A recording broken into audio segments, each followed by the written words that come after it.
I'm Pat Jackson. This is my piece, Grandma Sweetie. It's entered in the art show at Framations Gallery in Old St. Charles. This piece is dedicated to my mother, and that's because through 40 years of her having rheumatoid arthritis, the crippling kind that turned her joints the wrong direction, she offered up her suffering and prayers for people less fortunate than her. This is one of her prayer cards. When I would ask her to pray for somebody, she would write it down, and she would make a habit of going through her prayers every morning. She wrote down one day when I asked her to, prayers for a little boy who had a tumor the size of a fist on his pancreas. And she would pray for him every morning, and she would always ask how he was doing. He was diagnosed at 6 weeks with this tumor, and went through chemo and radiation, was in and out of the hospital, and during hospital stays he even coded a couple times and was brought back.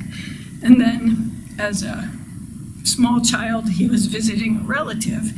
He got excited, pulled a chair up to the wall, pointed to a face on a picture and said that was his grandpa. And they asked him how he knew that was his grandpa, who had passed before he came along, and he said he met him when he was in heaven.